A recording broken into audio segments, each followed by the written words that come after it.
20,000 subs on the channel, huh? Obviously, I have to make a Relic 9 guide.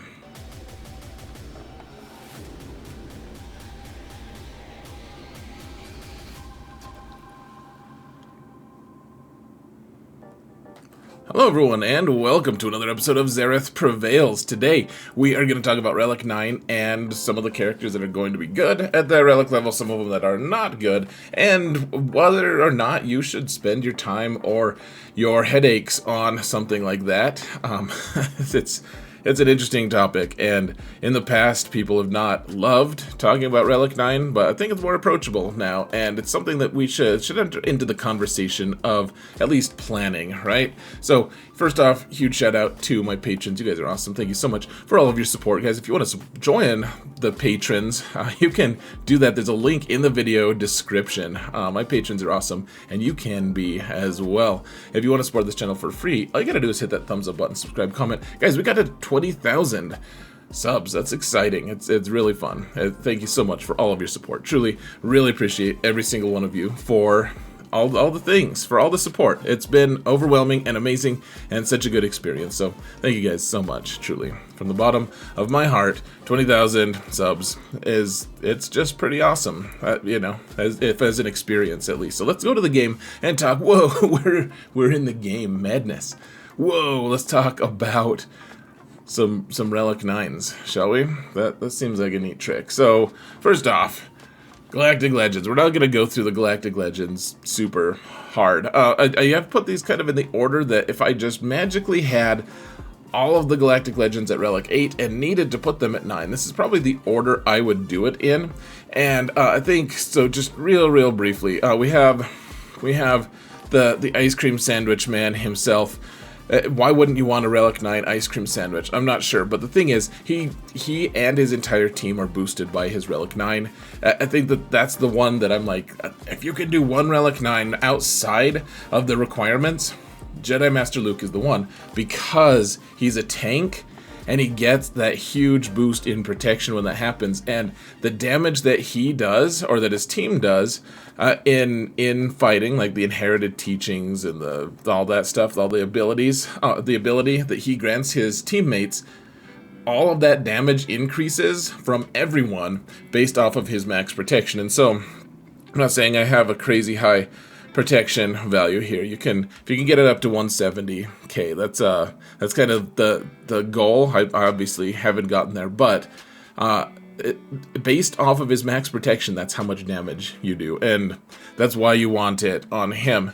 Now with Leia, she has a lot of stuff that, I mean, you really do just want to give her a lot of health, maybe some speed, all of that stuff, but lots of health, lots of stats. She's the new hotness. I mean, not that it's not like she just recently turned hot, but, geez. There's also the fact that all Galactic Legends have this one ability. They have the Galactic Legend ability, which also, every Relic level that they get extra max health, max protection, and, I mean, that's it. They also have they reduce damage, but that's not per Relic amplifier level. So get her to Relic 9. If you have her at 9, then good things may happen. Who knows? She has a really weirdly distended cloak on the right-hand side. It's because of her. It's because of her elbow. Now Lord Vader, he's just tanky, man, and he needs all of the stats that he gets from Relic 9 just turn into more tankiness, and you just want him to not die. So make him tanky, make him hit hard, all of that stuff. Rey actually has multiple specific reasons why she wants to have Relic levels, and part of it is just the fact that she deals 7% more damage per Relic level. That's pretty cool. Every Relic level, her Whirlwind does more, and then as the game continues to progress and things and people get more and more tanky, her ultimate starts to kind of lose its luster a little bit. But remember, if you're really boosting her offense, then you also at higher Relic levels, you just need to be able to do a harder hit, and more damage is always going to be good for that. It's not saying that you have to do it. Relic 8's probably enough for most people, but at the higher levels it's pretty good. Now, just real quickly, Jabba just wants to be thick. I know people are like, why did you get your Jabba to Relic 9? Like, he just sits there. He doesn't actually do damage, and I agree. What you want to do is overwhelm your opponent with a ton of Relic levels. Now, there's been a few Datacrons lately that have made Jabba a little bit easier to kill, regardless of how thick the team is, but I would say that in general, he's going to be a really good candidate for just making his entire team really thick. And we'll talk about that a little bit later, actually. Supreme Leader Kylo, you want him to have a really high max health if you can. And then, I mean, I recently had to make him faster, which makes me really sad, in fact. But the more damage, he ramps his damage. He wants a high health base. All that stuff goes really nicely with Relic 9. See, the Eternal Emperor just wants to be really thick. The only way you mod him, guys, just get him over 200,000 health if you can do it, and then, get him some speed as well.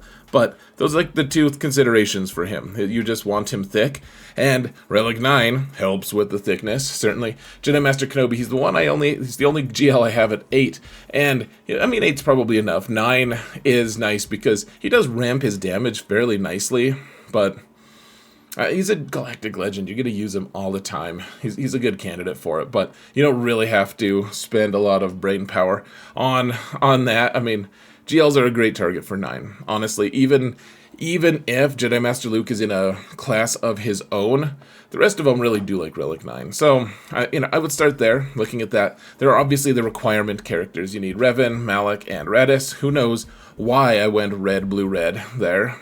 Probably just because that's the order they showed up in my little, or at least the order I noticed them on the little left-hand side squad creator thingy. So there's also this thing, okay. So kind of the philosophy of Relic 9 is, do you really need it? Because it is expensive. I get that. It is very, very expensive.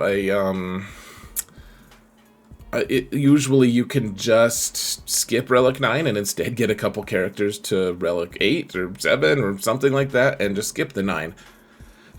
One of the things that I see a lot are arms races, people saying like, oh man, I gotta be faster. My ships have to be faster. And I get that. That's a legitimate consideration at the very least. What arms races are absolutely necessary, though. I'm always a little hesitant to give Relic 9 to characters because, as you can see, I put Relic 9 on Piet, hoping my Executor being faster was going to mess with people. And at first, maybe it did a little bit, and then eventually people learned that you don't have to have the faster Executor in order to win. That's not the full consideration. In fact, you can consistently win against your opponent's Executor with lower relics, and it's not a big deal. And so I put Relic 9 on him for that specific reason, and it didn't really change much long term, and now I'm like, yeah, I would put 9 on someone else. Sith Assassin is the current arms race character where if you're going to win the mirror match in Leviathan fights, you want a faster assassin. And yes, that is very helpful at this stage. Yes, I prefer to have a faster Sith Assassin. I've decided to just go to 8 because most people aren't willing to go much higher than that. And people who decide to go to 9, if I go to 9, it's just going to be a coin flip for that consideration. So I just, 8 is fine for me. If you really want to win the mirror match all the time, you want to be crazy, I mean, go for it, I guess. I don't know how much that's going to move the needle, really. I would recommend if you have the Leviathan and you're doing the mirror match, you could also just practice your off-meta counter and use Thrawn and Chimera and have a pretty high win rate doing that instead, because that's what inevitably you're probably going to do in GAC regardless. So arms race Relic 9s, I don't highly recommend them. I understand why people do it, and I mean, go for it. It's not going to age super well either. In a year or two, people are going to be like, oh, you have 9 on Assassin because of the old Leviathan mirror match, right? And you're like, yep. And they'll say, oh, how often do you do that now? And you'll be like, I don't do that. That's not a thing I do. Like I use some other weird crap to beat Leviathan now. So I don't feel like it ages well. And Relic 9 is such a big investment that I want things to age well. Like, oh, okay. Yeah, okay, that's still useful. That's awesome. Good job doing that. So, which characters are going to age well? I think General Skywalker, I'm curious to see, it feels like he needs an Omicron sometime soon, or something like that, some kind of an update to his team. You can put old Rex on his team and all that, but one way or another, he's you know how he works, and if you don't, then go watch a video on how he works. Yeah, he's gonna kneel and then he's gonna stand, and you want to kind of mess with that mechanic as much as possible, right? And you want him to stand there and just take a lot of hits while your clones kind of build up their power and destroy your opponent. You want him to just take all the hits, and then the awesome thing about it is, as he's taking hits, he eventually just stands up again, and he has to take the same number of hits. It's just a constantly recurring situation where if you can make him tanky enough, then your opponent can run out of steam while you run out of steam temporarily and then stand up, and you're like, oh, I have steam again. Hooray for steam, apparently. And so the thing about it is, you want him to have lots of protection, lots of armor, and lots of damage too. He's also a big damage dealer, and so the whole thing is giving him armor, giving him protection, and you can do that with relic levels, guys. And you're gonna use him a lot. He's a high usage character. You want him to be able to, you also want really high stat levels so that you can kind of springboard off of those with datacrons if you have that situation available. If it's like, oh my gosh, like extra protection on him, even though it's only 6,000, the armor's not that great, you get a little extra damage, some crit chance, armor pen is really nice for him. You want all those stats. He's very, very stat hungry, and that's one of the reasons usually you're gonna find that going from 8 to 9 is better as a character that's a tank, because you get extra stats, and it's really nice if you're a tank from going to 8 to 9. As an attacker, though, he's someone who actually gets, he gets enough from the small stats that he gains from 8 to 9 that it's worth it. He wants every single stat that he gets, and he wants it fairly drastically, and you get to reuse it over and over again as he sits down, stands up, sits down, stands up, etc. Now, Darth Malgus, he is a tank, and he's one of those characters who, it's not just that, there's a lot of tanks out there that I'm like, yeah, that's cool, put Relic 9 on him, that's nice. Like, you won't find Royal Guard on this list, though, because he's a tank, and that's great. I would love him to be Relic 9. Actually, I would love Royal Guard to be Relic 9, but that's all he does, is he tanks. He just sits there and tanks hits. He just does that. He just stands there. People kick him in the nuts all day, and at the end of the day, he's like, guys, I don't have nuts. Actually, the Emperor removed them. It's not a thing for me. But why do you want some of these tanks to have more? You need a bigger reason than just they're tough to kill. So you need something else. And the big thing for Malgus is he wants to have that crazy high health pool. You want him to be very tough to kill because he's very tilting, at least for me. He's a very challenging character to kill. And you want him to have really high health and protection for that matter. But the health is really nice because of this Dark Deception. Deal true damage to target enemy equal to 40% of his max health. And it does all this other stuff. You guys can read the book later if you want, but that's what his thing is he does damage based on his max health. And so, yeah, you want some speed on him, you want some, I probably don't have much speed on him, frankly, but you want some stats, but at the end of the day, you want health. That's the thing you want. His other hits don't do damage, really. Not truly. Like, they do more damage to your opponent's psyche as you slowly time them out with double tapping with his basic. He's like, Prince is over, tap, tap, tap. Prince is back. Oh, I have to hit you a second time. Prince, tap, tap. It's a very frustrating thing. You're like, this from the guy who just one-shot Jedi Knight Luke a second ago? Like, it's amazing, and that's what you want, guys. You want his one-shot potential to be maximized. You want him to start the fight, and your opponent's like, oh my gosh, I had no idea he could do that much damage. I did not see that coming, and now I'm dead because of my lack of vision. And it's a wonderful thing. So just get him high health. I don't know if this is a good number or not for health. He's probably modded. I haven't paid as much attention as I should. I have more crit. I wanted more crit avoidance on him too because of his kit. We're not talking about mods right now, but you really do want a lot of health on him, and you get a lot of health from here. It doesn't just help him live, it helps his opponents not live, which is just such a cool duality. Not to mention, it makes his ship a little bit better, which I wouldn't recommend Relic 9 just to make his ship hit a little harder, go a tiny bit faster. Not for that ship in particular, but it doesn't hurt. Reva, I mean, okay, so let's keep it simple first. She's a tank, but she doesn't get tank stats. CG messed it up. You don't get the cool stats from being a tank. For whatever reason, CG's like, nah, you get like attacker bonus stats. Like, nothing extra bonus. But Relic 9 on her, it's nice because she has to die 3 times in order to actually die, which is nice. And she also does damage, actually. She hits decently hard. She does okay. And having a little bit of extra damage and more survivability is pretty nice for a tank that's killing Galactic Legends. You want more longevity for your tanks that kill Galactic Legends.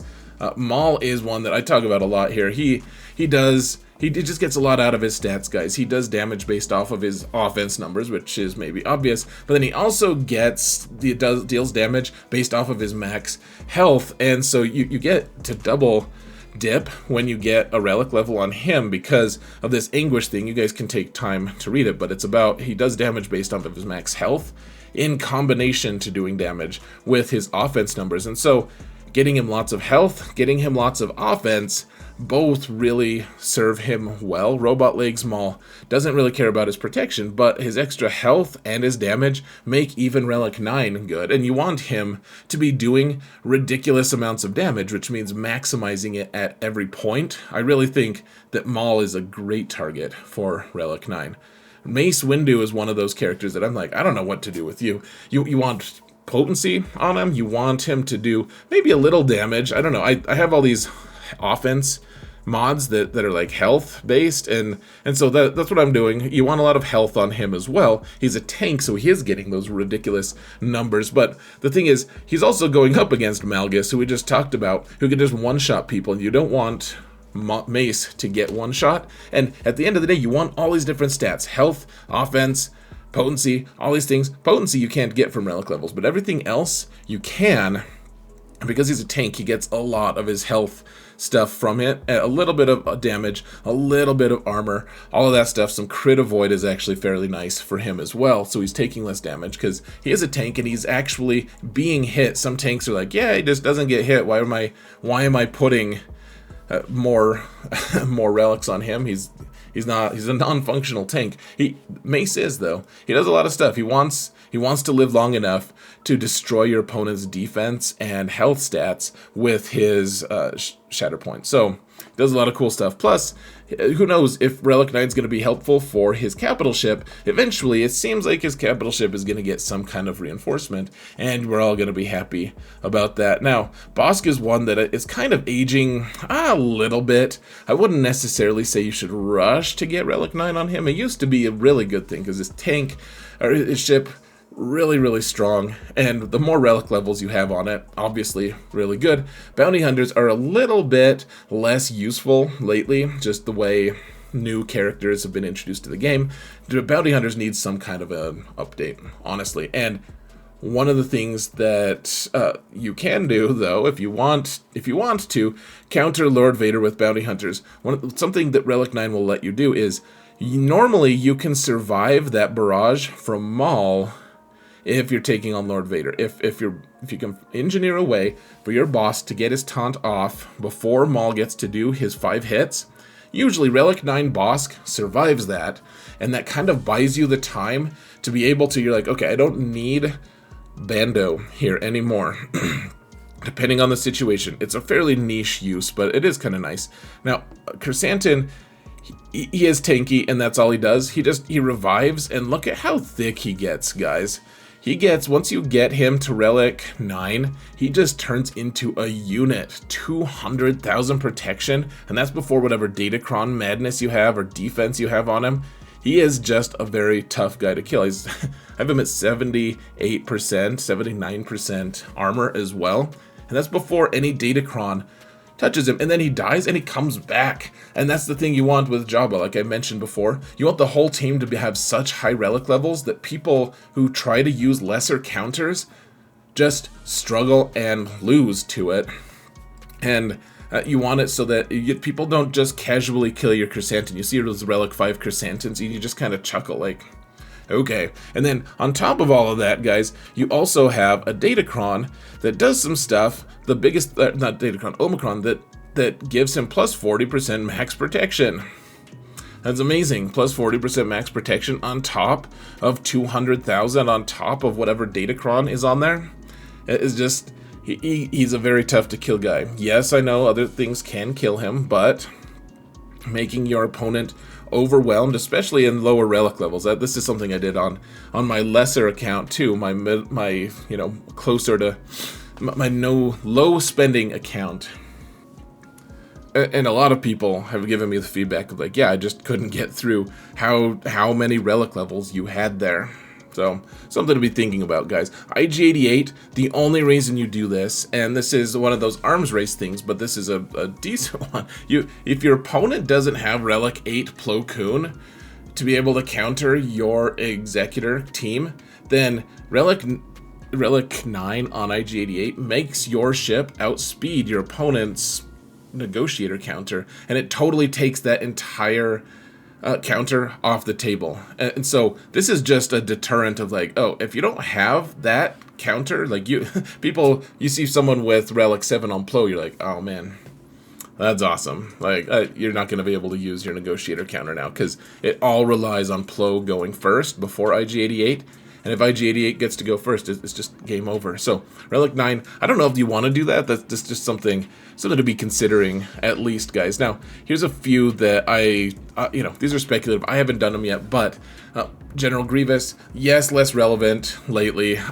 His ship, the ships that spawn from the Malevolence, the Vulture Droids, are all based off of General Grievous's relic levels, the power level of the Malevolence, and so the power of the Malevolence, the relic levelance, and so he does all his damage based on max health. He gets a nice little boost of max health, and he's very stat hungry as well, folks. He doesn't care about stat or about damage.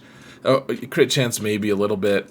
What he really cares about though is his max health, and he gets that with Relic 9, and that way you can do things like put speed arrow on him so that he's ridiculously fast for him with a little bit of potency, and being able to, once you add BB-8 to the mix, BB-8's going to give him enough speed that you can outspeed Mara Jade, which lately I've been seeing a lot of people placing Starkiller on defense, and with BB-8, a fast General Grievous does a lot of cool stuff.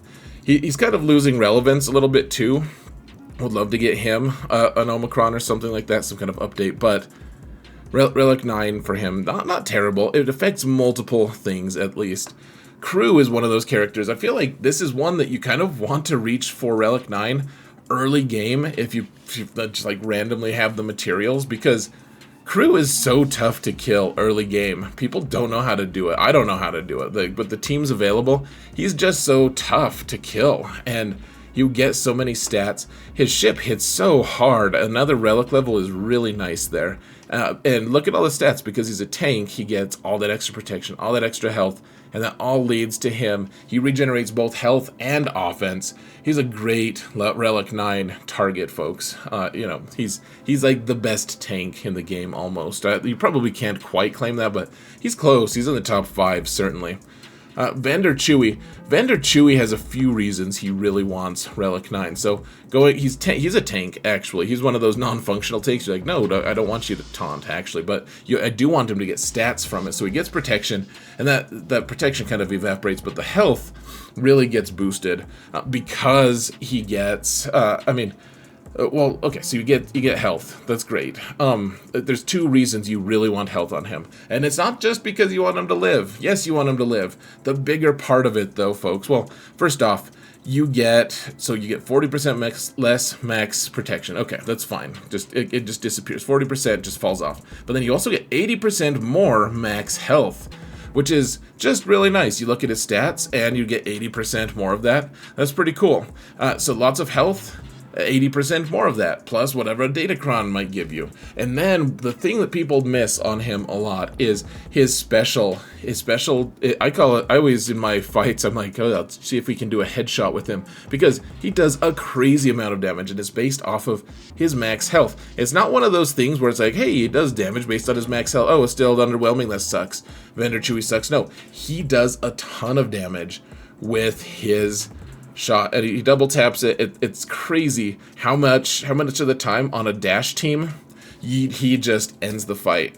I'm like, come on, Hondo, ramp up, and Vander's like, I got this, and just takes people out. Relic 9 on Vander is just, it's just awesome, because you don't just get this much health, like the 13,000 health, you get an 80% of that extra of health, and it affects how much he survives, which if he dies, the dash team just loses and you die and life sucks. Or so you want him to live, and he does damage based off of it. Both things very appealing. Starkiller, the only reason I would want Starkiller, like he does assist a lot, he does a lot of stuff. The thing is, you want to kind of live both worlds, the best of both worlds if you can. You want max health. Someone was saying the other day that I always recommended to go max health with him because of his ult. I've never done that. I've never thought that was good, but the amount of times he assists, you want a lot of offense on him. However, his ult is still something you want to pay attention to, so you want as much health as you can on the side, because when he calls that Star Destroyer, the Star Destroyer of healing, wherever it is, he's able to just destroy a lot of things based off of his max health, but it's just based on, so size mean nothing. This is the Star Destroyer of healing coming down. Damage equal to 80% of Starkiller's max health to all enemies and stun them, but it's equal to 80% of his max health. And so you want to focus on his health as much as you can. I'm probably guilty of not. I wonder what my mods look like. Ideally, we would have speed and offense and health. Yeah, you want the percent health on there too. Yeah, the max out as much health as you. I guess I didn't completely neglect it. This one doesn't have it, but yeah, you want max health on it as well as offense if you can possibly do it. Just because his ultimate does matter, guys, especially because it's true damage, and in the current meta, like, it's about to disappear, and who knows what's going to happen. But with some of these teams having such crazy high defensive stats, sometimes the only way he can kill characters is with his ultimate move, his Star Destroyer of healing. And so it is nice to have a little extra health at Relic 9, not to mention he assists so much that the damage, even though you don't get that much damage going from 8 to 9 for him, it still kind of adds up over the course of him just destroying people 70 times assisting, you know? Baze is one of those characters that, yeah, okay, he's just gonna tank a lot. The thing is, you want him to, he heals his health a lot, especially if you put him with Turret. He gains max health equal to 20% of his max health. That's cool. So he just gains another 20%. And then with Turret, he's going to be able to get a lot of heals over time. He gets a lot of turn meter. A lot of the teams that he's on heal him quite a bit.